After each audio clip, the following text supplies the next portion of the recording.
మీరు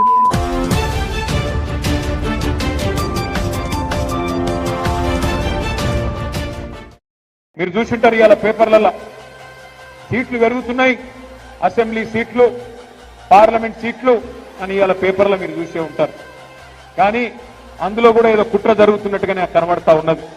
ఎందుకంటే బయటికి ప్రధానమంత్రి మాట్లాడినప్పుడు, నిన్నగాక మొన్న కేంద్ర మంత్రి కిషన్ రెడ్డి మాట్లాడినప్పుడు 50% సీట్లు పెంచుతున్నామని చెప్పింది. అంటే 110 ఉంటే 179 అవుతుంది, 60 సీట్లు పెరుగుతాయని చెప్పింది. 17 సీట్లున్నాయి పార్లమెంట్ లో, 26 అవుతాయని చెప్పింది. కానీ బిల్లు పెట్టిండ్రు, రేపటి నుంచి పార్లమెంట్ పెట్టిండ్రు, బిల్లులో మాత్రం 50% ముచ్చట లేనే లేదు. అంటే చెప్పేది ఒకటి, చేసేది ఒకటి. మీరు ఒక్క మాట యాది పెట్టుకోండి, భారతీయ జనతా పార్టీ ఎన్నటికి కూడా తెలంగాణకు మిత్రుడు కాదు. ఆనాడు 2014లో ఆంధ్రప్రదేశ్ పునర్విభజన చట్టంలోనే సీట్లు పెంచుదామనే ఆలోచన ఆ చట్టంలోనే ఉన్నది.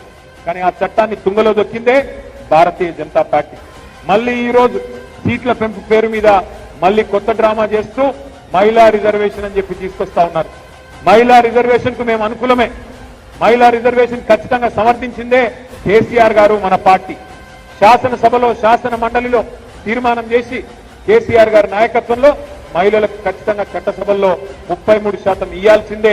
మేము ఇక్కడ మార్కెట్ కమిటీలో ఇచ్చినాం, స్థానిక సంస్థల్లో 50% ఇచ్చినాం, మీరెందుకు ఇయ్యరు అని చెప్పి శాసనసభలో, శాసన మండలిలో తీర్మానం చేసి పంపిందే కేసీఆర్ ప్రభుత్వం, బీఆర్ఎస్ పార్టీ. దాని విషయంలో ఇబ్బంది లేదు. కానీ డీలిమిటేషన్ పేరు మీద దక్షిణాది రాష్ట్రాలకు, తెలంగాణకు, ఆంధ్రకు, తమిళనాడుకు, కర్ణాటకకు, కేరళకు, పాండిచ్చేరికి అన్యాయం చేస్తామంటే మాత్రం ఎట్టి పరిస్థితుల్లో ఊరుకోము.